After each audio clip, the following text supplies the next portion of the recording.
پروردگار بحروں بر،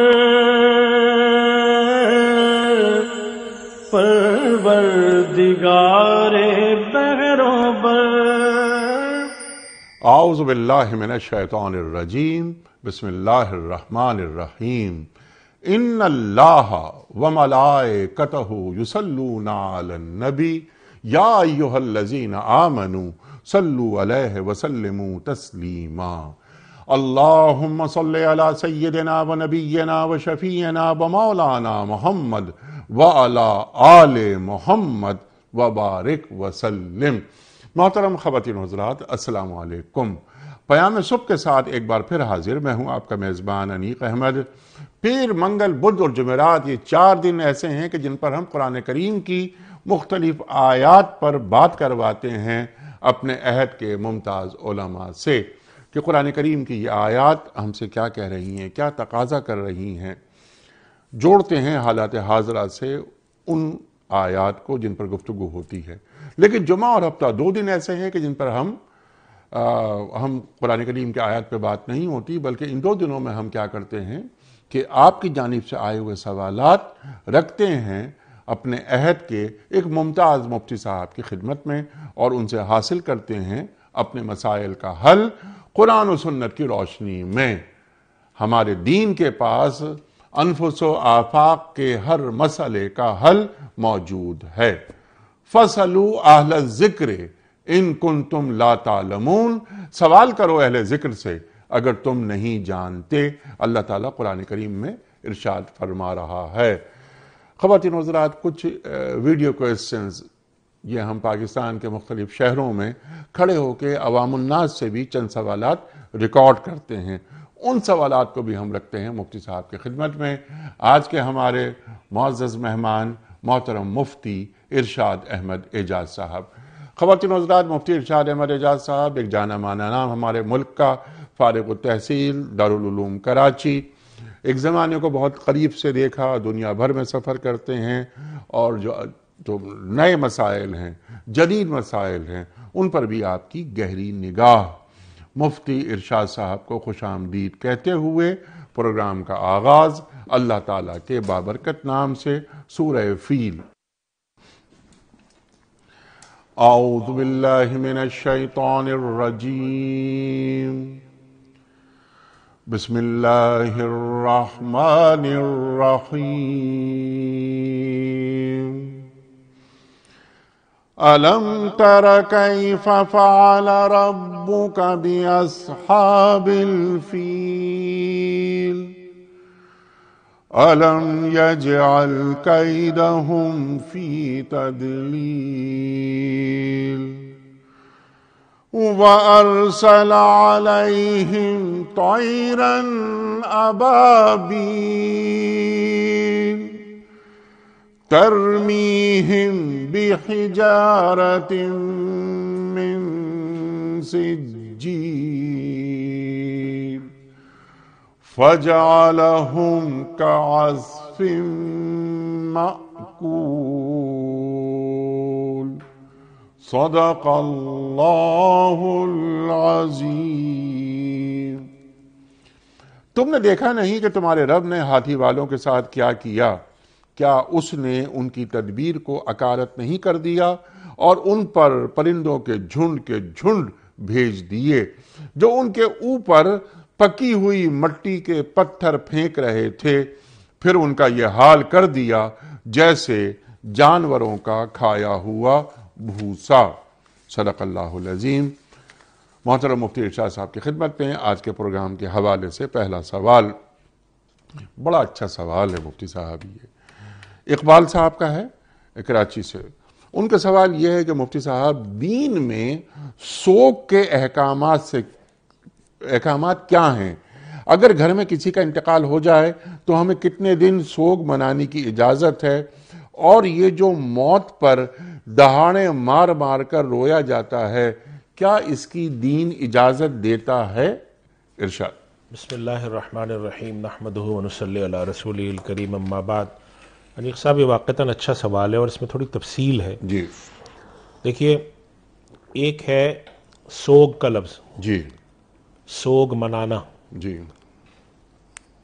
ایک ہے غم کا ہونا۔ ہمیں 3-4 چیزوں میں فرق کر کے مسئلے کو سمجھنا ہوگا تاکہ مسئلے کی نوعیت واضح ہو۔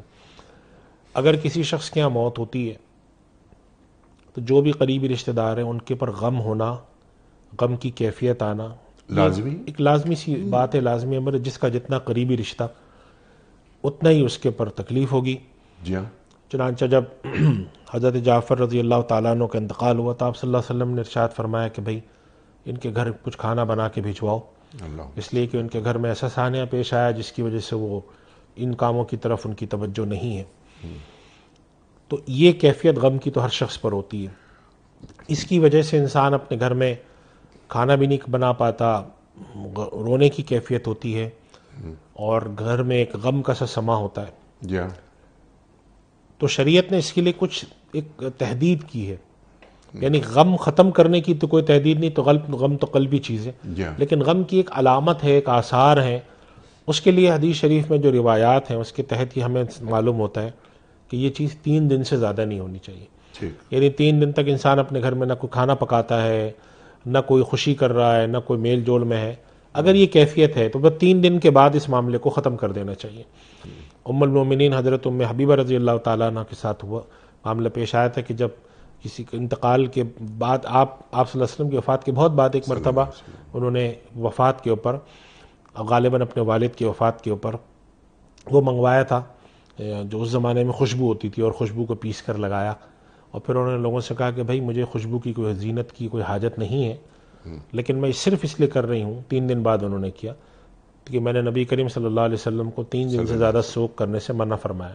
تو کیسے معلوم ہو کہ میں نے سوگ ختم کیا ہے؟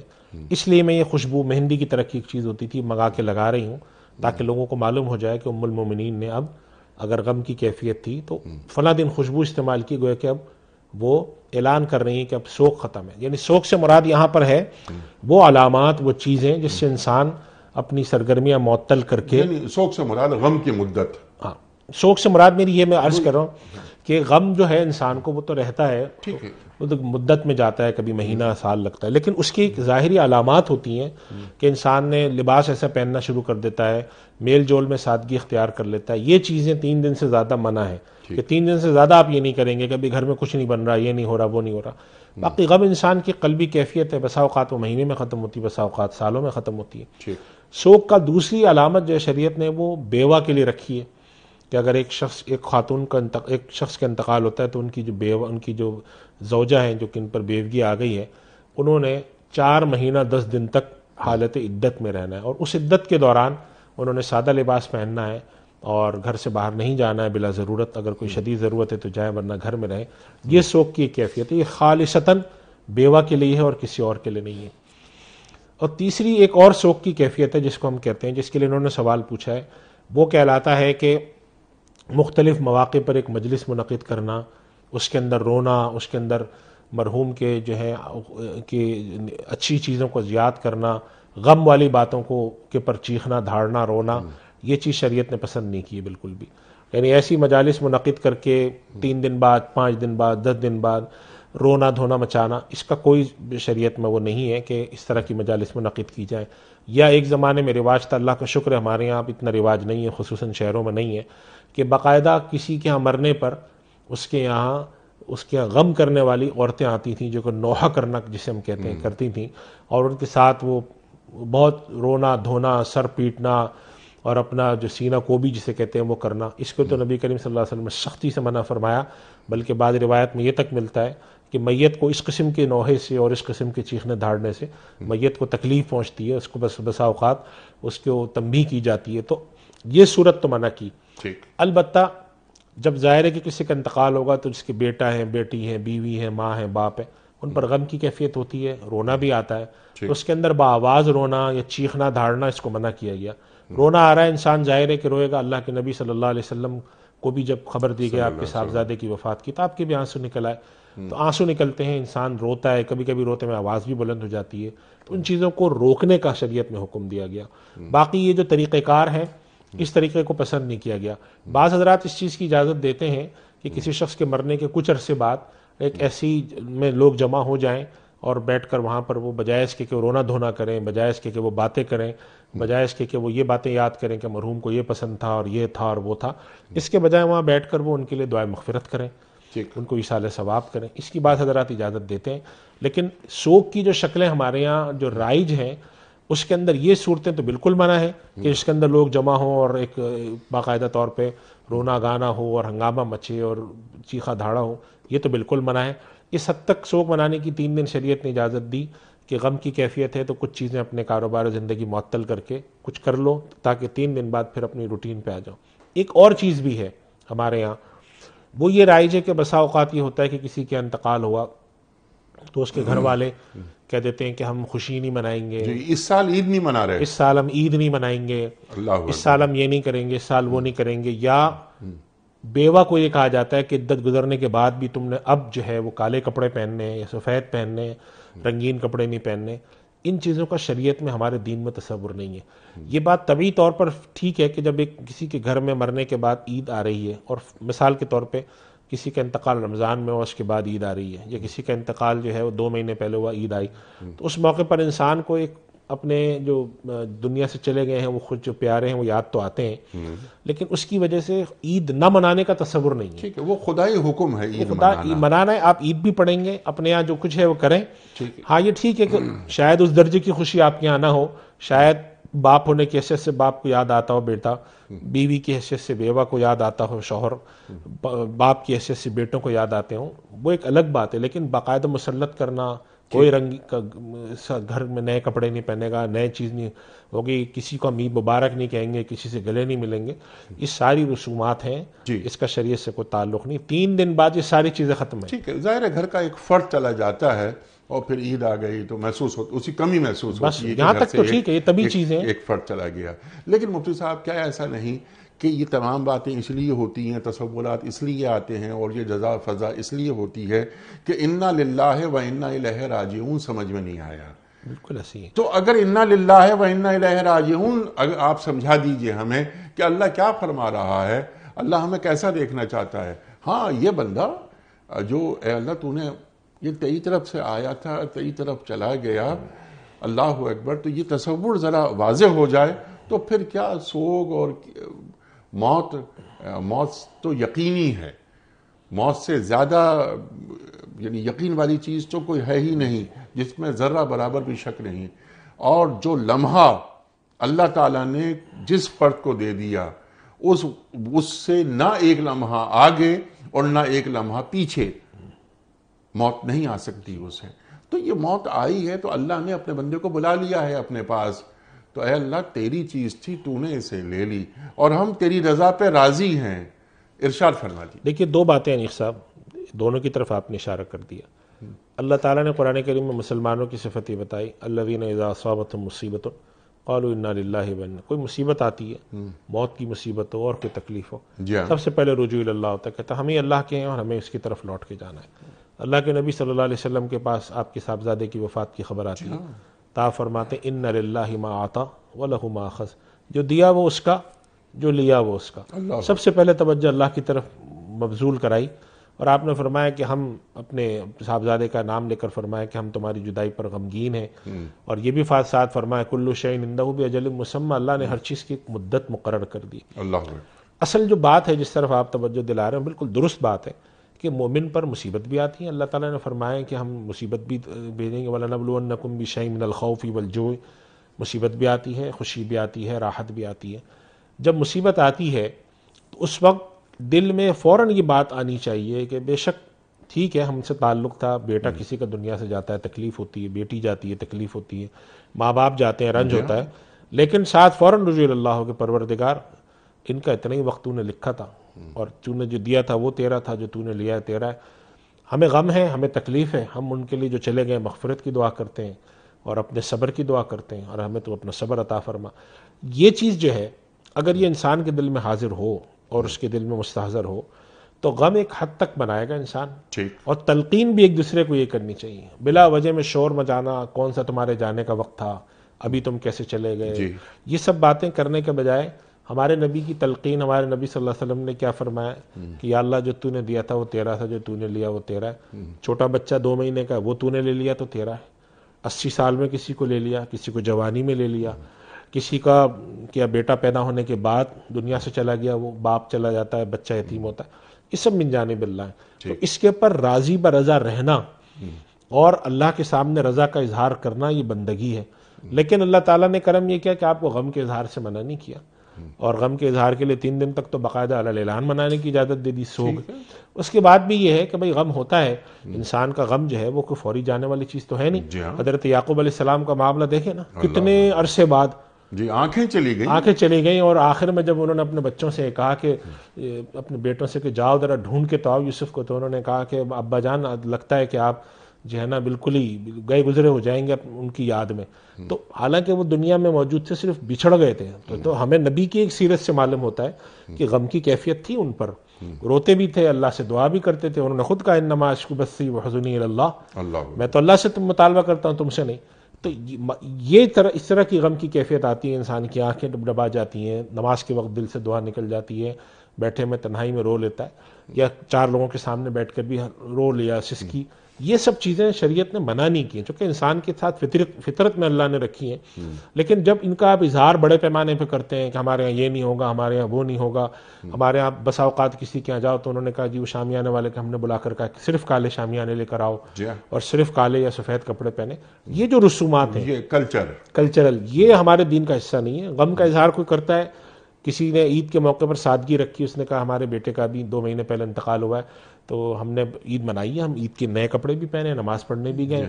لیکن جیسے بہت خوشی ہوتی تھی، آج ہمارا دل بڑا افسردہ ہے کہ ہمارا وہ نہیں ہے ہمارے ساتھ.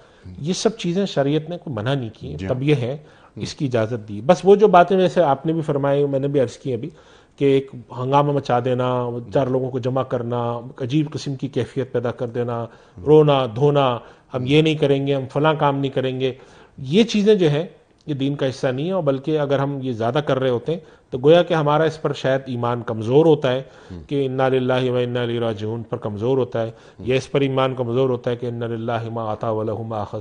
تو اس پر ہمارا ایمان ہونا چاہیے. بندگی یہی ہے، عبدیت یہی ہے. اللہ کے نبی صلی اللہ علیہ وسلم جب دنیا میں تشریف لائے تو ان کے والد دنیا سے جا چکے تھے. اللہ کے نبی صلی اللہ علیہ وسلم کے یہاں جو اولاد ہوئی، آپ کے جو بیٹے تھے وہ اللہ نے بہت چھوٹی عمر میں اٹھا لیے. حضرت ابراہیم اللہ کے نبی صلی اللہ علیہ وسلم کے ساتھ ہی ہوئے، آپ کا ایک عام الحزن قرار پایا. آپ کے دادا کا دنیا سے تشریف لے گئے، آپ کے چچا لے گئے. یہ سب کچھ معاملات آپ کے ساتھ بھی ہوئے. تو یہ سب ہمارے لیے ام المومنین حضرت خدیجہ الکبریٰ رضی اللہ تعالیٰ عنہ گئے. تو یہ سارے معاملات ہمارے سامنے ہیں. تو ہمیں یہ دیکھنا چاہیے اللہ کے نبی صلی اللہ علیہ وسلم پر غم بھی آیا، آپ کے پر غم کی کیفیت بھی تھی، مگر فوراً رجوع اللہ کی تلقین کی. حالانکہ وہ ہم سے زیادہ ان کو معلوم تھا، چیزیں بھی دیکھتے تھے، وہ جانتے بھی تھے چیزیں. اس کے باوجود بندگی کی حیثیت سے غم کی کیفیات میں آپ صلی اللہ علیہ وسلم نے رجوع کی بات ارشاد فرمائی. مسلمان کے اندر یہی چیز نظر آنی چاہیے، اور ایک مسلمان اس معاملات میں شریعت کے احکام کا اہتمام کرے اور غیر ضروری طور پر غم منانے کے اندر ایسی حدود میں نہ گھس جائے، ایسے معاملات نہ کرنے لگے جو اللہ اور اس کے رسول صلی اللہ علیہ وسلم کو ناپسند ہے. اللہ اکبر. ایک بات اور مفتی صاحب ہمیں بتا دیجئے، سکھا دیجئے. آپ بھی سنتے ہیں، پڑھتے ہیں، ہم بھی سنتے ہیں اور پڑھتے ہیں یہ بات کہ بے وقت موت. یہ تصور کیا ہے کہ بے وقت موت، کوئی موت بے وقت ہو سکتی ہے؟ دیکھیے بے وقت موت جو ہوتی ہے نا، یہ بولنے میں ہمیں بولنا تو نہیں چاہیے یہ بات بے وقت موت، چونکہ اللہ تعالیٰ نے فرما دیا حدیث میں، جب میں نبی عرض کی تھی کل شیء عنده بأجل مسمى، کہ الا وان نفسا لن تموت حتى تستكمل رزقها، کوئی انسانی جان دنیا سے رزق پورے ہوئے بغیر جا نہیں سکتی. بے وقت موت کا مفہوم اگر یہ ہے کہ جیسے ہمارے یہاں لیا جاتا ہے کہ ایک عمومی تصور ہے کہ ایک آدمی بوڑھا ہوگا تو اپنی بڑھاپے میں انتقال ہوگا، لیکن اگر ایک لڑکا ہے وہ نوجوانی میں مر جاتا ہے، بچہ مر جاتا ہے، یہ جوان مر جاتا ہے، تو بے وقت موت سے مراد عام طور پہ اگر ہم یہ لیتے ہیں کہ اس طرح کی عمر میں لوگ نہیں جاتے دنیا سے، یہ چلا گیا ہے، تو یہ بات کہنا کسی حد تک تو قابل قبول ہے. لیکن اگر بے وقت سے موت سے جیسے ہم کہتے ہیں کون سا وقت تھا اس کے جانے کا، ابھی کیوں چلا گیا، یہ تعبیر پھر گویا کہ ہم خدا کی مرضی کے ساتھ اپنی مرضی کو تھوڑا سا اپنی ناراضگی یا اپنی جو رضامندی ہے وہ نہ کرنے کا اظہار کر رہے ہیں، تو یہ چیز ٹھیک نہیں ہے کہنا. یعنی یوں ہمیں کہنا چاہیے کہ پروردگار یہ جوانی میں چلا گیا، تیری رضا تھی، ہم تیری رضا میں راضی ہیں، دل ہمارا افسردہ ہے، ہم رنجیدہ ہیں. لیکن ہم اے اللہ تیرے یہ کہنا فیصلے کہ پر سر تسلیم خم کرتے ہیں. بندگی ہماری یہی ہے. باقی یہ غم بھی تو نہیں دیا، خوشی بھی اسی نے دی. اللہ تعالیٰ نے قرآن کریم میں اپنی صفت بیان فرمائی ہے، وَأَنَّهُ هُوَ أَضْحَكَ وَأَبْكَى، وہی ہے جو ہنساتا ہے، وہی ہے جو رلاتا ہے. اور ایسے لوگ دیکھے ہم نے کہ بسا اوقات ہم نے سب نے دیکھے کہ لوگ جوانی میں، بڑھاپے میں بسا اوقات نفسیاتی طور پر ایسی بیماری آتی ہے کہ نہ ان کو غم کا احساس ہوتا ہے، نہ موت کا احساس ہوتا ہے. ایسے لوگ دیکھیں ضعیف ہو گئے، ان کے بیٹے کا انتقال ہوا، ان کو پتہ ہی نہیں چلا کہ کیا ہوا. تو یہ جو احساس رکھا ہے ہمارے اندر، غم کا اور خوشی کا احساس، یہ تو اسی نے رکھا ہے نا، انہ ہوا ضحک وابکا کا. اور پھر وہی تعلیم کر رہا ہے کہ جب میری طرف کوئی چیز آئی ہے، خصوصاً تمہارے کسی پیارے کی موت ہوئی ہے، تمہیں دل کو تکلیف پہنچی ہے، تو تم بندگی کا اظہار کرو، بجائے اس کے کہ یہ کہنا کہ یہ کون سا وقت تھا اور ابھی کیوں چلے گئے، اور فلاں فلاں لوگ زندہ ہیں، اسی کو جانا تھا.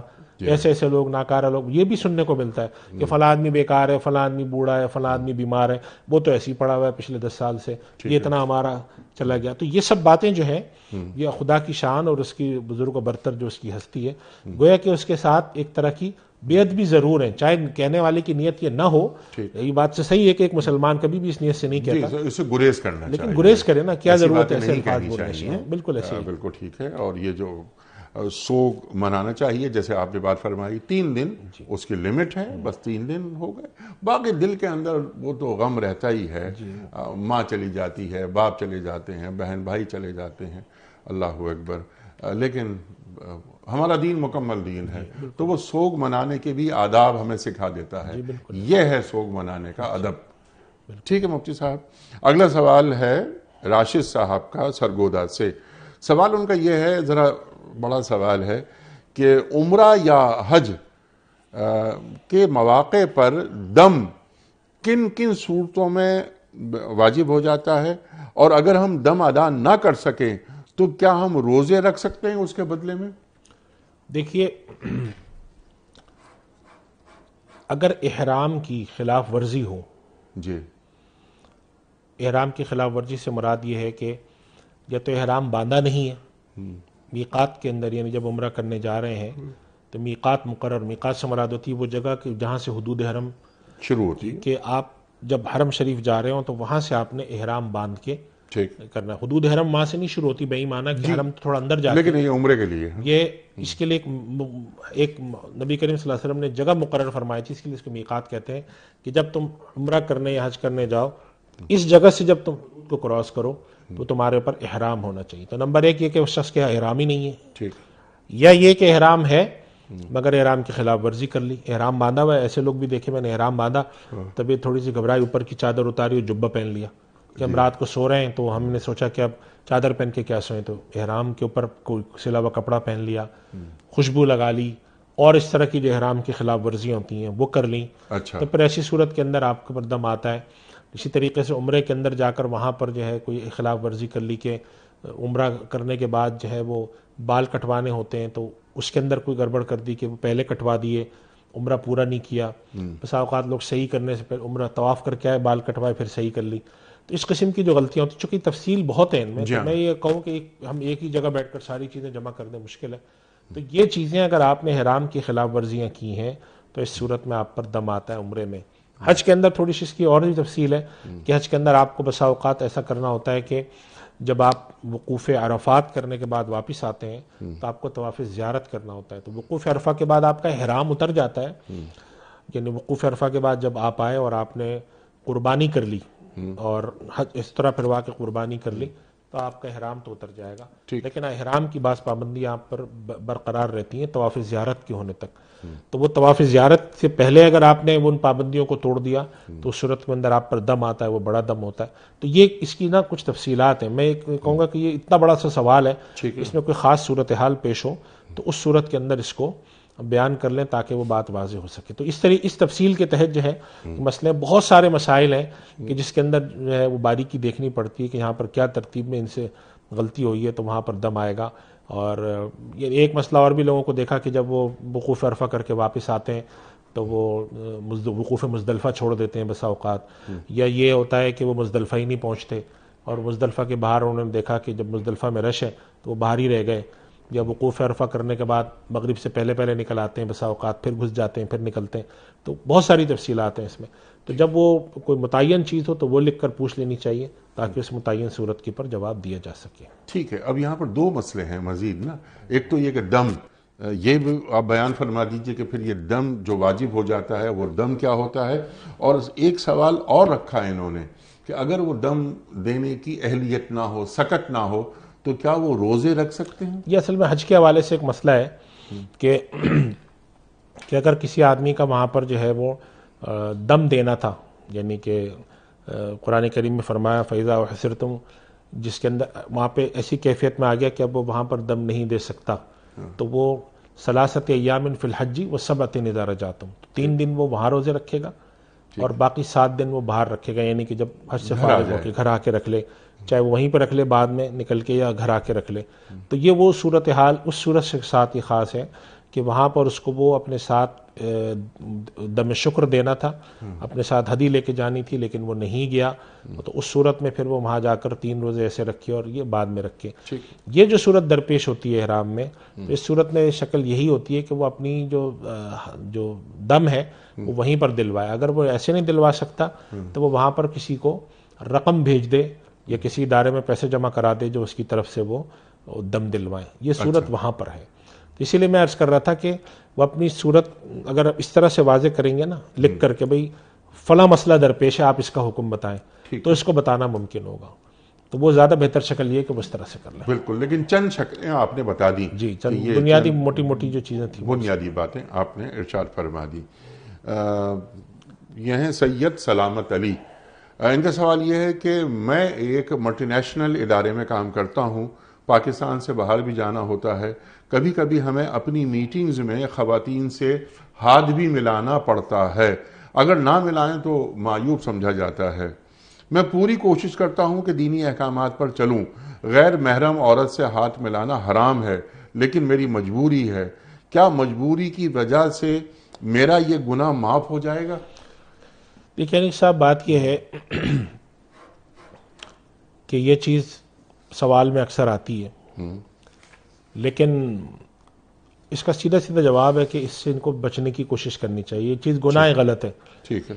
بعض جگہ پر اب تو یہ دیکھا جاتا ہے, بہت اچھا بعض لوگوں نے سلسلہ شروع کیا کہ جب کہیں میٹنگ ہوتی ہے تو وہ میٹنگ کے حوالے سے جیسے مختلف کلچر کے لوگ مل رہے ہیں, کہیں پر غیر مسلم ہیں اور مسلمان ہیں, تو وہاں پر وہ باقاعدہ یہ پیغام بھجوا دیتے ہیں کہ بھئی یہ صاحب جو ہیں انہوں نے یہ ریکویسٹ کی ہے کہ میں خواتین سے ہینڈ شیک نہیں کرتا اپنے جو ہمارے دینی مسائل ہیں اس کے تحت. یعنی میرا مقصد کہ خدا نخواستہ یہ نہیں ہوتا کہ ہم خاتون کو ہاتھ نہیں لگا سکتے توہین کے طور پہ, جیسے وہاں سے جینڈر ڈسکریمنیشن کے مسائل وہاں پہ بعض دفعہ کھڑے ہو جاتے ہیں. تو یہ بات واضح کر دینی چاہیے کہ بھئی ہم یہ نہیں کریں گے. اور اب ایسے واقعات دیکھنے میں آتے ہیں, حتیٰ کہ خود یورپ وغیرہ میں جو بعض اچھے مسلمان ہیں پریکٹسنگ, وہ ریکویسٹ کر دیتے ہیں بجائے ہاتھ ملانے کے سینے پہ ہاتھ رکھ کے کہہ دیتے ہیں کہ وی پریفر کہ ہم اس کو سینے پہ ہاتھ رکھیں گے. تو یہ کر دینا چاہیے. لیکن اگر کسی شخص سے ایسا کام ہو گیا غلطی سے, تو ظاہر ہے کہ گناہ اگر کسی سے ہوا ہے تو اس کو توبہ استغفار کرنی چاہیے اور اللہ تعالیٰ سے اس پر معافی طلب کرنی چاہیے کہ یہ کام نہیں ہونا چاہیے تھا, ہم نے کر لیا. وہ تو سیدھا سا ایک مسئلہ ہے, لیکن یہ کہ اس کے لیے کوشش کرنی چاہیے جہاں تک ممکن ہو, جیسا ہو, اس سے بچیں اور بچنے کی کوشش کریں. بالکل ٹھیک ہے. یہ سوال ہے بیلجیم سے, عبداللطیف صاحب کا. سوال ان کا یہ ہے کہ یورپ اور وہ تمام غیر اسلامی ممالک جہاں مسلمان امن و سلامتی سے رہ رہے ہیں اور ان کی جان اور مال محفوظ ہیں, وہاں مسلمانوں کا شراب بیچنے کا کاروبار کرنا جائز ہے یا ناجائز؟ اور شراب کی بند بوتل پیکنگ کے ساتھ یا پورا کارٹن بغیر کھولے فروخت کرنے کا کیا حکم ہے؟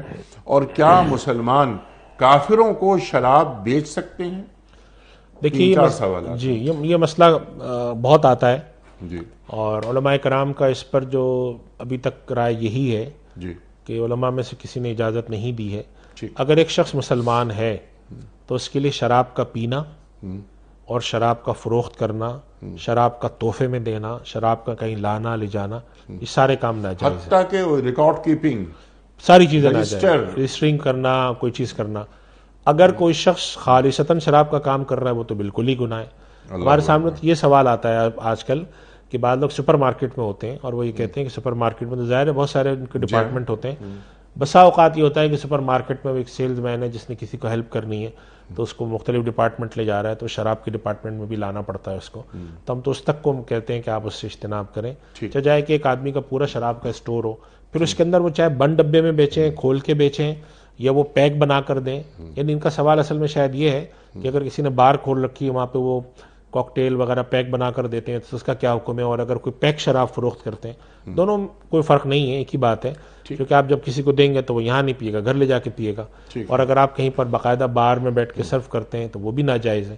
یہ چیزیں ناجائز ہیں, اس سے بچنا چاہیے, جہاں تک ممکن ہو اس سے بچنے کی کوشش کرنی چاہیے. اور جو سوال ہے ان کا کہ کیا ہم کافروں کو شراب بیچ سکتے ہیں؟ نہیں بیچ سکتے, چونکہ ہم بیچ تو رہے ہیں نا. یعنی ہم, یہ تو بالکل وہی بات ہے کہ جیسے ایک آدمی یہ سوال پوچھے کہ کیا میں کسی غیر قانونی کام کرنے والے کو کوئی چیز بیچ سکتا ہوں, جائز چیز.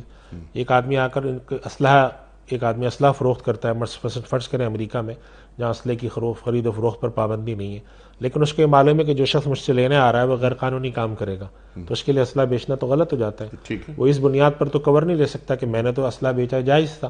ان سے یہ پوچھا جائے گا یہ آدمی کا تو آپ کو پتا تھا کہ یہ آدمی غلط استعمال کرے گا.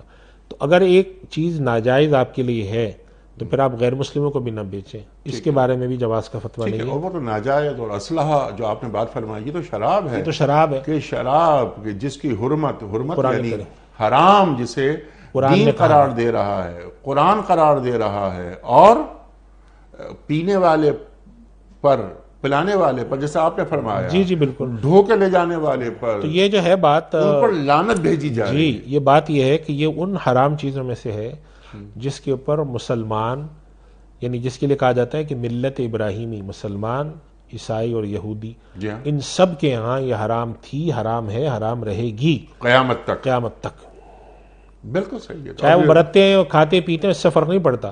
اللہ تعالیٰ نے قرآن کریم میں فرمایا لا یستوی الخبیث والطیب ولو اعجبک کثرۃ الخبیث, ناپاک اور پاکیزہ چیزیں برابر نہیں ہو سکتی, چاہے ناپاک چیزوں کی کثرت آپ کو خوشنما معلوم ہونے لگے. جیسے معلوم یہ ہوا کہ اگر کہیں پر رواج ہو گیا, لوگ کہتے ہیں یہ تو ہوتا ہی یہی ہے, تو یہ غلط ہے, اس کو ہم جائز نہیں قرار دے سکتے. سبحان اللہ سبحان اللہ. اور یہ طے شدہ بات ہے, اس پر گفتگو بھی ہوتی ہے کہ صاحب یہ جو شراب حرام کہاں ہے, اور یہ تو اگر خمر کی بات ہو رہی ہے اور نشے کی بات ہو رہی ہے, اگر ہم شراب پیتے ہیں نعوذ باللہ نعوذ باللہ نعوذ باللہ, اور اگر اس میں نشہ نہیں ہوتا پھر حرام تو نہیں ہوا نا. تو وہ شراب حرام نہیں کی گئی ہے بلکہ وہ نشہ حرام کیا گیا ہے. استغفر اللہ استغفر اللہ. اللہ کے رسول صلی اللہ علیہ وآلہ وسلم کے فرمودات احادیث کو کیسے آپ نکال دیں, آپ کا رویہ, آپ کا عمل. اللہ اکبر. ایک صحابی سوال کرتے ہیں کہ حرمت آنے کے بعد کہ کیا ہم اسے دوا کے طور پہ استعمال کر سکتے ہیں؟ تو اللہ کے رسول فرماتے ہیں صلی اللہ علیہ وآلہ وسلم کہ جو خود مرض ہو اس میں شفا کیسے ہو سکتی ہے؟ دوا کے طور پہ بھی اس کے استعمال کے بارے میں ناجائز چیز سے پورا ایک فقہاء کرام کا پورا ایک باب چیپٹر ہے اس کے اوپر کہ ناجائز چیز یا گندی چیز یا حرام چیز یا نشاور چیز سے دوا کیا بن سکتی نہیں بن سکتی, پوری تفصیلات ہیں اس کی, اور اس کے اندر بھی بہت سارے مسائل ہیں. ایسا نہیں ہے کہ کھلے عام ہر آدمی کرتا رہے. تو خلاصہ کلام صرف اتنا ہے کہ اگر ایک چیز ناجائز یا حرام ہے تو اس کے اندر کوئی اس طرح کی تفصیل نہیں ہے کہ آپ خود نہ پئیں, دوسروں کو پلا دیں, خود کھول کر بیچ دیں, یا آپ اس کو پیکنگ میں بیچیں. جی بالکل غلط ہے, ناجائز سے بچنا چاہیے. اس کے بچنا چاہیے. اور جس کو ہم بیچ رہے ہیں خواہ وہ مسلمان ہو خواہ وہ غیر مسلم ہو, حرام ہے, نہیں بیچی جا سکتی, نہیں بیچنی چاہیے. ٹھیک ہے مفتی صاحب, چند سوالات ویڈیو کوسچنز آپ کی خدمت میں. پہلا سوال مفتی صاحب کے لیے. سوال یہ ہے کہ یہ جو بچے اور بچیوں کے رشتے کرواتے ہیں اور اس رشتوں کے لیے جو پیسے لیے جاتے ہیں, تو یہ پیسے لینا کیا جائز ہے؟ بڑا ایک کامن سا سوال ہے. اور یہ سوال یہ کہ جو ہمارے یہاں میچنگ سروس والے لوگ ہوتے ہیں جو کہ رشتے کراتے ہیں, تو کیا اس کا وہ معاوضہ لے سکتے ہیں؟ تو ہمارے یہاں علماء کرام کی دو رائے ہیں. بعض علماء اس کو پسند نہیں کرتے. اچھا. وہ کہتے ہیں کہ یہ در حقیقت انسان اپنا ایک انفلوئنس یا اپنی وجاہت یا اپنا تعلق استعمال کر رہا ہوتا ہے, اور اس کے بدلے میں اس کو پیسے نہیں لینے چاہیے. اور بعض حضرات اس کی اجازت دیتے ہیں, اور وہ اس بنیاد پر دیتے ہیں کہ جب کوئی آدمی یہ کام کرتا ہے تو باقاعدہ طور پر اس کا وقت خرچ ہوتا ہے, اس کے وسائل خرچ ہوتے ہیں, اور اس کے پر اس کے یعنی کہ فون بھی کرنا ہوتا ہے, جانا ہوتا ہے, وقت دیتا ہے. بعض حضرات اس کی اجازت دیتے ہیں کہ اس کا معاوضہ لیا جا سکتا ہے, اچھا, اور اس کو طے کر کے لینا چاہیے کہ ہم آپ سے اس طرح کی خدمات ہم انجام دیں گے, جس کے اندر ہم تلاش کریں گے لوگوں کو, میچنگ کریں گے. ہمارے یہاں کچھ بسا اوقات کچھ سماجی مسائل ہیں جس کی وجہ سے لوگ یہ کرتے ہیں کہ جو خاص طور پہ جن گھروں میں لڑکیاں ہیں, تو ہمارے یہاں ایک چلی آ رہی ہے رسم بلا وجہ کی اب ہے کہ لڑکی والے خود رشتہ اپنا کہیں نہیں بھیج سکتے. کہا جاتا ہے کہ لڑکی کے گھر میں رشتہ آئے گا, لڑکی والے خود رشتہ نہیں ڈال سکتے. اب اس بندش کی وجہ سے یہ ہوتا ہے کہ جن لوگوں کے گھر میں بیٹیاں ہیں اب وہ پریشان ہوتی ہیں کہ بھی میچنگ کیسے کریں. اگر وہ خود جا کر کسی سے بات کریں کہ میری بیٹی ہے, کوئی رشتہ کر لے میری بیٹی سے, تو اس کو معیوب سمجھا جاتا ہے. تو یہ بیچ کی راہ لوگوں نے یہ نکالی ہے کہ بیچ میں کرانے والوں کو ڈال دیتے ہیں. تو بعض رات اس کی اجازت دیتے ہیں اور اس میں متعین طریقہ کار ہو اور ان کی خدمت کا معاوضہ دینا چاہیے. اس کے ساتھ ساتھ ایک بات میں یہ بھی عرض کروں کہ میرے پاس کچھ مسائل ایسے بھی آئیں کہ رشتہ طے ہونے کے بعد لوگ ان کو بھگا دیتے ہیں, وہ کہتے ہیں ہم تمہیں پیسے نہیں دیں گے. یا رشتہ طے ہونے کے بعد بات چیت چلنے کے بعد نکاح ہونے کے بعد اگر طلاق ہو گئی یا رخصتی نہیں ہو سکی یا جھگڑا ہو گیا تو بھی لوگ پیسے نہیں دیتے. تو یہ چیزیں کلیئر پہلے دن سے ہونی چاہیے کہ ہم جو یہ کام کر رہے ہیں اس کے اندر ہمارا چونکہ وقت بھی لگ رہا ہے, ہمارا خرچہ بھی ہو رہا ہے, تو ہم اس کا معاوضہ لیں گے اور وہ متعین ہوگا اور اس کی یہ چیزیں ہوں گی, تو پھر اس کی گنجائش بعض رات دیتے ہیں تو کر سکتے ہیں. کر سکتے ہیں, اجازت ہے اس میں. ٹھیک ہے, اگلا سوال مفتی صاحب کے لیے. پروردگار بہروبر. السلام علیکم مفتی صاحب, مسجد کی آمدنی کی رقم کیا مدرسے کے بچوں پہ خرچ کی جا سکتی ہے یا نہیں کی جا سکتی؟ پروردگار بہروبر. سرکار دیکھیے, مسجد میں جو پیسے آتے ہیں وہ ہوتی ہے ڈونیشن, عطیہ, زکوٰۃ نہیں ہوتی. اور جہاں پر عطیہ آتا ہو, ڈونیشن آتی ہو, اس کے بارے میں مسئلہ یہ ہے کہ دینے والے نے جس کام کے لیے پیسے دیے ہوں اس کام کے علاوہ وہ خرچ نہیں کیے جا سکتے. ٹھیک. حتیٰ کہ یہ تک پابندی ہے کہ مثال کے طور پہ آپ نے ایک مسجد کے لیے پیسے لیے اور آپ دوسری مسجد میں جا کے خرچ کریں, تو دینے والوں کو بتانا چاہیے کہ بھئی یہ ہم آپ سے اس مسجد میں پیسے لے رہے ہیں. فرض کریں کہ ایک علاقے میں بڑی مسجد ہے, وہاں پہ چندہ ہوا اور کسی صاحب نے وہاں سے چندہ لینے کے بعد تھوڑے سے پیسے چھوٹی مسجد میں دے دیے, یہ تک بھی غلط ہے. اعلان یہ ہونا چاہیے کہ ہم اس مسجد میں پیسے لے رہے ہیں. اب اگر وہ مسجد میں پیسے لے کر کہیں اور خرچ کرنا چاہتے ہیں تو ساتھ ساتھ اعلان کر دیں کہ یہ ہم مسجد ہے, ہمارا مدرسہ ہے, ہم اس میں سے جو پیسے آتے ہیں تو اس میں سے 70% مسجد پہ خرچ کرتے ہیں, 30% مدرسے پہ خرچ کرتے ہیں, تاکہ دینے والوں کو پتہ ہو کہ ان کا پیسہ کہاں جا رہا ہے. دینے والے سے آپ نے جس نام پر جو اعلان کر کے پیسے لیے ہیں اس سے ہٹ کر اگر آپ کو خرچ کرنا ہو تو پہلے آپ ان سے اجازت لیں اور اعلان کریں. مثال کے طور پہ اس طرح کی مسئلہ آتا ہے, جیسے ایک مسجد کا مسئلہ آیا تھا کہ ان مسجد والوں نے اپنی مسجد کی تعمیر کے لیے چندے کی اپیل کی, تو ان کے پاس چندہ آیا اور جب تعمیرات کرائیں تو اس کے بعد ان کے پاس 1,00,000 1,50,000 روپے بچ گئے, زیادہ آ گئے پیسے. اب وہ کیا کریں اس کا؟ تو ایک صورت تو یہ کہ مسجد پہ ہی خرچ کر دیں تعمیرات کی مینٹیننس کے پر سال میں. لیکن سال کسی نے سوال پوچھا کہ برابر میں ایک مسجد ہے ہمارے اسی محلے میں, ایک چھوٹی مسجد ہے آگے, اس کے اندر ضرورت پیش آ گئی ہے, تو کیا ہم یہ 1,50,000 جو بچا ہے, چونکہ ہمارے جو ماہوار اخراجات ہیں وہ پورے ہو جاتے ہیں تو ہمارے پاس یہ رقم اضافی ہے, تو اگر ہم جا کر اگر اس مسجد کے اندر اس کی کوئی مرمت میں اس کے اندر کچھ چیزوں میں کر دیں تو اجازت ہے. تو اس کا جواب پھر یہی ہم نے دیا تھا کہ دیکھیں جن لوگوں نے دیا تھا وہ اس مسجد کے لیے دیا تھا, ان کو معلوم تو نہیں ہے کہ آپ اس مسجد میں خرچ کر رہے ہیں, تو یا تو آپ جن لوگوں سے لیا ہے ان کے لیے اعلان کریں, یا مسجد کے اندر اگر آپ کو نہیں پتا کتنے لوگوں نے دیا ہے تو 2-3-4 ہفتے آپ اعلان کریں کہ مسجد میں ہمارے پاس چندے میں پیسے آئے تھے, وہ پیسے کچھ بچ گئے ہیں اور ہم فلاں مسجد میں اس کو خرچ کرنا چاہتے ہیں. جن لوگوں نے یہاں پر عطیہ دیا تھا ان سے گزارش ہے کہ اگر ان کو کوئی اعتراض ہے تو ہمیں بتا دیں, اور جن لوگوں نے یہاں دیا تھا اگر وہ کوئی نہیں ہے تو دوسرے لوگ ان تک پیغام پہنچاتے ہیں. 2-3 ہفتے جب اس طرح جمعے میں ایسے موقع پہ اعلان ہو جائے گا تو لوگوں کو اطلاع چلی جائے گی. اب اگر کسی کو اعتراض ہوگا تو واقع بتا دے گا کہ بھائی نہ کریں, اور اگر اعتراض جنرلی لوگوں کو اعتراض نہیں ہوگا, امید تو یہی ہے چونکہ ظاہر ہے وہ بھی اللہ کا گھر ہے, لیکن اصول ضابطہ یہی ہے کہ جہاں کا کہہ کر آپ نے پیسے لیے وہیں خرچ کریں. ٹھیک ہے. اور یہ مسجد کے پیسے جو آتے ہیں اس میں زکوٰۃ شامل نہیں زکوٰۃ نہیں ہوتی شامل, ٹھیک ہے, عطیہ ہوتا ہے. تو عطیہ ہوتا ہے. تو مسجد کے لیے جو پیسے آئے, جو رقم آئی, تو اس رقم سے اگر 30% جیسے آپ نے فرمایا مدارس میں خرچ ہو رہے ہیں تو بتا دیا جائے, پہلے سے اعلان کرتے, اعلان ہو گیا. اچھا, کیا مدارس کے پیسے مسجد پہ خرچ ہو سکتے ہیں؟ مدرسے کے جو پیسے آ رہے ہیں اس کے اندر تو 2 تفصیل ہیں. ہو سکتا ہے کچھ پیسے صدقے میں آتے ہیں, ہو سکتا ہے کچھ پیسے یعنی صدقے سے مراد ہے مستحقین پہ کیا جاتا ہے، جس میں زکوٰۃ بھی شامل ہے. زکوٰۃ بھی شامل ہے. یعنی صدقہ شاید نافلہ ہو یا صدقہ واجبہ ہو، زکوٰۃ ہو، اگر وہ آ رہے ہیں تو وہ تو انسانوں پر ہی خرچ ہو سکتے ہیں. ٹھیک اور ایک صورت یہ کہ مدرسے کو عطیہ ملا، ڈونیشن ملی، ٹھیک. اور مثال کے طور پر مدرسے نے کہا ہمیں اپنے یہاں تعمیرات کرنی ہے، اور بہت سارے کام ایسے ہوتے ہیں کہ جس کے اندر مدرسے کو رقم کی ضرورت ہوتی ہے، تو وہ رقم مسجد پر خرچ کرنے کے لیے بھی یہی شرط ہے کہ آپ جو لوگ دے رہے ہیں آپ ان سے پوچھ لیں. اگر ایک آدمی نے آ کے مدرسے کے لیے پیسے دیے تو آپ ان کو کہیں کہ ہمارے مدرسے میں جو فلاں کام تھا وہ پورا ہو گیا ہے، اب ہمارے پاس پیسے بچ گئے ہیں، ہم چاہتے ہیں کہ مسجد میں فلاں کام کر لیں. اجازت نہیں ہے تو پھر آپ بغیر اجازت کے خرچ نہ کریں. اور آپ اگر یہ سمجھتے ہیں کہ ہماری ضرورتیں ہیں تو آپ پہلے دن سے اعلان کریں.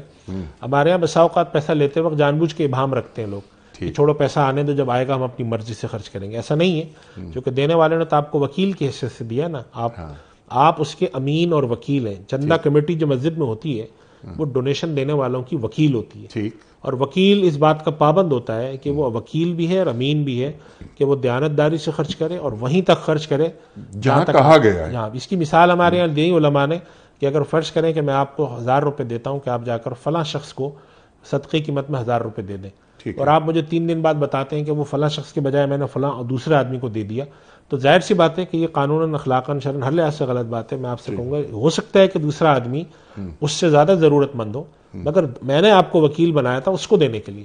تو اگر آپ اس وکالت سے ہٹ کر کوئی کام کر رہے تھے تو آپ کو چاہیے تھا کہ مجھے آپ اطلاع دیتے، یا آپ مجھ سے لیتے وقت کہہ دیتے کہ آپ جو مجھے وکیل بنا رہے ہیں کہ میں فلاں صاحب کو دوں تو آپ مجھے اس کی اجازت دے دیجئے کہ اگر ان کے علاوہ مجھے کوئی ضرورت مند ملا یا کوئی زیادہ مستحق نظر آیا یا ان کی ضرورت کم پیسوں میں پوری ہوتی ہے، کوئی بچ گئے تو میں کہیں اور لگا دوں جو کہ ان شرائط پہ پورا اترتا اور میں اجازت دے دیتا کہ ہاں ٹھیک ہے آپ کو تصرف کا اختیار ہے، پھر تو آپ کر سکتے تھے. تو اسی لیے علماء نے لکھا ہے کہ جہاں مسجد ہو، مدرسہ ہو یا کوئی ادارہ ہو، ہسپتال ہو، اسکول ہو، جہاں پر آپ لوگوں سے ڈونیشن لیتے ہوں تو وہاں ڈونیشن کے اندر آپ پورے ڈسکلیمر دیں کہ آپ کا پیسہ ہم یہاں خرچ کریں گے. اور ہمارے یہاں لوگ پتہ نہیں کیا وجہ، میری تو سمجھ میں نہیں آتا، میں لوگوں سے پوچھتا ہوں بھائی آپ جب لوگوں سے پیسہ مانگ رہے ہیں تو یہ لکھ کے لگانے میں آپ کو کیا جاتا ہے؟ بالکل ٹھیک کہ جی آپ کا پیسہ ہے، ہم اللہ کے راہ میں ان کاموں میں خرچ کریں گے. آپ اس طرح سے کیوں پیسے لیتے ہیں کہ سامنے والے کو پتہ ہی نہیں ہوتا کہ آپ اس کا پیسہ مسجد میں لگائیں گے، مدرسے میں لگائیں گے، تنخواہ میں لگائیں گے، فرش میں لگائیں گے، کیا کریں گے؟ تو جتنی زیادہ شفافیت ہو، جو کہ پیسہ لینے والا اصول یہ ہے کہ وہ وکیل ہے تو وہ تصرف کرنے کے اندر شفافیت رکھے، نہ یہ کہ ابہام رکھے اور پھر لوگوں کے مال کے اندر ایسے ایسے کام کرے کہ کل جس کا وہ مجاز نہیں ہے. بالکل اسی سے ملتا جلتا ایک سوال وہ میں رکھنا چاہ رہا تھا بعد میں، لیکن اب وہ گفتگو آ گئی ہے. رضوان صاحب کا سوال ہے، سوال ان کا یہ ہے کہ امریکہ میں ایک صاحب نے کوئی 2-4 ہزار ڈالر دیے انہیں رضوان صاحب کو کہ کسی مسجد میں دے دیجئے گا، یہ وہ لے کر آ گیا اور کراچی پہنچ کر انہوں نے سوچا کہ یہ کچھ غریب مستحقین جن کے پاس کھانے پینے کے لیے نہیں ہے، انہوں نے وہ پیسے مسجد کی جگہ ان بچوں کی مدد کر دی جو غریب فقیر بچے، مفلس بچے. تو اب پوچھ رہے ہیں کہ کیا مجھ سے کوئی غلطی تو نہیں ہوئی؟ جی ان سے غلطی ہوئی ہے. ان کو یہ کام اب بھی کر سکتے ہیں. یہ کام ان جن صاحب نے مسجد کے لیے دیے پہلے ان کو اطلاع دیتے ہیں کہ آپ نے مسجد کے لیے دیے ہیں، نہیں دی انہوں نے اطلاع. اب یہ چاہیے ان کو کہ ان کو اطلاع دے دیں کہ آپ نے مجھے مسجد کے لیے پیسے دیے تھے، لیکن جب میں یہاں پہنچا تو میں نے یہاں اتنے مفلوق الحال اور اتنے غریب مستحق ضرورت مند لوگ دیکھے کہ میں نے مناسب ہی سمجھا میں ان کی مدد کر دوں. تو آپ سے اجازت، آپ سے گزارش ہے کہ عذرائے کرم یہ آپ میرے اس عمل کو کی اجازت مجھے دے دیجیے، یعنی ویلیڈیٹ کر دیجیے جسے ہم کہتے ہیں. تو وہ امید ہے کہ وہ کر بھی دیں گے، لیکن اصول یہی ہے کہ اگر آپ کسی مقصد کے لیے پیسے لائیں آپ سامنے والے جیسا کہا جا رہا ہے وہی ویسا کریں، اور اگر آپ سمجھتے ہیں کہ اس سے کوئی بہتر موقع ہے، مصرف ہے، تو آپ ان سے اجازت لے لیں کہ دیکھیں جی آپ نے مجھے پیسے دے کے بھیجے تھے مسجد کے اندر دینے کے لیے، لیکن کچھ لوگ مجھے اتنے مفلوق الحال نظر آئے کہ میں ان کو دینا چاہتا ہوں، تو اگر آپ اجازت دیں. ہو سکتا ہے وہ صاحب یہ کہیں کہ اچھا آپ ایسا کریں آدھے ادھر دے دیں آدھے ادھر دے دیں، تو آپ کو تو نہیں معلوم کہ وہ کیا چاہ رہے ہوں، تو اس وجہ سے جو ہے وہ اس طرح کرنا چاہیے. ٹھیک ہے، گڈ. ایک سوال اور لے لیتے ہیں. جی آخری سوال آج کے پروگرام کا ویڈیو کوسچن. مفتی صاحب میرا سوال یہ ہے کہ ملازمت کے دوران افسر کے کہنے پر جھوٹ بولنا جائز ہے یا ناجائز ہے؟ شریعت کا کیا حکم ہے اس کے لیے؟ یہ بڑا ٹرکی سوال ہے، بڑا یہ مشکل سا سوال ہے، ٹرکی سوال ہے. دو میں اس کے جواب میں باتیں عرض کر دوں. ایک بات تو یہ ہے کہ جتنے بھی افسران ہیں ان سے میں گزارش کرتا ہوں، افسر سے مراد کو بہت ہی بڑی پوزیشن والا آدمی نہیں ہے، ہر وہ آدمی جس کے ماتحت لوگ ہوں جی کہ وہ سامنے والے کو غلط بیانی جھوٹ بولنے پر مجبور نہ کریں. ٹھیک ہے یہ ہمارے یہاں لوگ عام طور پہ کرتے ہیں, غلط بیانیاں کرتے ہیں, جھوٹ بلواتے ہیں. ٹھیک ہے. ایک بیچارہ ایک لوئر کلاس کا ہے, لوئر کیڈر کا ہے, مجبوری ہے, تو کیا کرے وہ؟ جی دوسری بات جو میں عرض کر رہا ہوں وہ یہ ہے کہ جو نیچے کے لوگ ہیں ان کو چاہیے جہاں تک ممکن ہو اس چیز سے اجتناب کریں, ٹھیک, جھوٹ نہ بولیں, بات کو تھوڑا سا دوسرے انداز میں کر دیں کہ سامنے والا اس کو جھوٹ نہ سمجھے, اس کے اندر کچھ نہ کچھ بیان حال ہو, حقیقت واضح ہو. لیکن غلط بیانی کرنا, جھوٹ بولنا, اس سے بالکل اجتناب کرنا چاہیے. اوپر والے کے کہنے سے آپ کے حق میں جھوٹ کا گناہ ختم ہو جائے ایسا نہیں ہے, گناہ رہے گا. آپ اپنے اختیار سے بول رہے ہیں, آپ کو چاہیے کہ آپ یہ گناہ نہ کریں. اوپر والوں کو بھی خیال رکھنا چاہیے, نیچے والوں کو بھی خیال رکھنا چاہیے. افسران کے کہنے پر جھوٹ نہیں بولنا چاہیے. اور اگر اب کوئی افسر اپنے ماتحت کو اس بنیاد پر جھوٹ بلواتا ہے اور نہ بولنے پر اس کو ملازمت سے ہٹاتا ہے تو عند اللہ وہ جواب دہ ہے. اور یہ ہمیں یاد رکھنا چاہیے کہ جواب تو ہمیں ایک دن دینا ہے, چاہے آج دیں ہم, چاہے 100 سال بعد دیں, دینا تو پڑے گا. تو اپنے نیچے والوں کو مجبور نہ کریں. اور اگر فرض کریں کہ کسی نیچے والے نے آپ کے کہنے پر جھوٹ بولا اور وہ چیز غلط ثابت ہوئی تو اس کا گناہ اس شخص کو نہیں جائے گا, آپ کو جائے گا. اس کی وجہ یہ کہ آپ اس گناہ کے اصل سبب بنے اور دباؤ ڈال کر زبردستی آپ نے اس سے جرم کرایا. بالکل ٹھیک ہے. اور اگر باس نے نہیں کہا تب بھی جھوٹ نہیں بولنا چاہیے, پھر بھی نہیں بولنا چاہیے, پھر تو بولنا ہی نہیں چاہیے. لیکن اگر کہا بھی ہے تو آپ اوائڈ کریں. ممکن ہو تو ان کو بول دیں, جھوٹ کیوں بلواتے ہیں. ممکن ہو کہیں اور جا کر اوپر بات کر لیں کہ بھئی دیکھیں ہم جھوٹ نہیں تو نہیں بول سکتے, ہم سچ بات کریں گے اور جہاں تک ممکن ہو ہم سامنے والے کو حقیقت حال تو بتائیں گے. یہ بات ٹھیک ہے کہ اب سامنے والے کو بسا اوقات بہت ساری باتیں ایسی ہوتی ہیں جو کہ اعلان آپ اس طرح سے نہیں بتاتے, اس کو ضمنی طور پہ بتاتے ہیں. وہ ایک الگ بحث ہے کہ جب آپ کسی کے ساتھ کوئی معاملہ کرنے جا رہے ہیں تو آپ جا کر پہلے خرابی نہیں بتاتے, پہلے اچھائی بتاتے ہیں, پھر ساتھ ساتھ یہ بتاتے ہیں اس میں یہ بھی ممکن ہے, یہ بھی ممکن ہے. مثلا آپ گاڑی بیچنے جا رہے ہیں تو آپ یہ تو جا کر کسی سے نہیں کہیں گے کہ بھائی گاڑی کے اندر خامیاں کیا ہیں, پہلے وہ سن لیں آپ, پھر میں اچھائیاں بتاؤں. لیکن دونوں چیزیں بتانی چاہیے کہ اس کے اندر اچھائی یہ ہے, برائی یہ ہے, خوبی یہ ہے, خامی یہ, تاکہ وہ اپنے طور پر فیصلہ کر سکیں. صرف خوبیاں بتانا, خامیاں چھپانا یہ غلط بیانی ہے. آدھی خامی بتانا, آدھی نہ بتانا یہ جھوٹ ہے. اہم خامی کو چھپا کر غیر اہم باتیں بتا دینا یہ بھی جھوٹ ہے, اس سے بچنا چاہیے. کلیئر. مفتی صاحب آپ کا بڑا شکر گزار, بڑا ممنون آپ تشریف لائے. خواتین حضرات, ہمارے معزز علماء تشریف لاتے ہیں اور ہمارے اور آپ کے پوچھے گئے سوالات کے شافی جوابات قرآن و سنت کی روشنی میں عطا فرما دیتے ہیں. اللہ تعالی ہمارے علماء کو سلامت رکھے. یہ جو 2 دن ہیں, جمعہ اور ہفتہ, یہ 2 دن ہم قرآن کریم کی آیات پر بات نہیں کرواتے اپنے معزز علماء سے. وجہ اس کی یہ ہے کہ سوال جواب کے 2 دن کیوں رکھے ہیں ہم نے کہ ہمارے بہت سارے افراد, خاص طور پر ہمارے نوجوان, ان کے ذہنوں میں سوالات پلتے رہتے ہیں اور بعض اوقات انہیں شافی جوابات نہیں مل پاتے تو وہ ابہام کا شکار ہو جاتے ہیں. ہم یہ چاہتے ہیں کہ کنفیوژنز کے ساتھ وہ زندگی نہ گزاریں, سوالات روانہ کریں. ہمارے پاس آتے ہیں, ہم ان سوالات کو مفتی صاحب کے سامنے رکھتے ہیں اور مفتی صاحب سے حاصل کرتے ہیں اپنے لیے رہنمائی قرآن و سنت کی روشنی میں, کیونکہ ہمارا ایمان ہے کہ ہمارے دین کے پاس انفس و آفاق کے ہر مسئلے کا حل موجود ہے. ہمارا دین مکمل ہے. وقت گزرنے کے ساتھ ساتھ دین نئے مسائل کا حل بھی عطا فرماتا ہے. بس کام یہ کرنا ہوتا ہے کہ کسی اہل نظر, اہل ذکر کی خدمت میں حاضری دی جائے اور ان کے سامنے سوالات رکھے جائیں. تو زحمت فرماتے ہیں ہمارے معزز علماء, ہم ان کے بار بار شکر گزار ہوتے ہیں کہ آپ تشریف لاتے ہیں اور ہماری علمی کمی کو دور فرما دیتے ہیں. خواتین حضرات, پیام صبح کا اختتام ہوتا ہے روزانہ ایک قول پر, اور وہ قول ہوتا ہے صاحب نہج البلاغہ امیر المومنین حضرت علی مرتضیٰ کرم اللہ وجہہ کا. آپ فرماتے ہیں کہ حق پر وہی صبر کرتا ہے جو اس کی فضیلت کو جانتا ہے.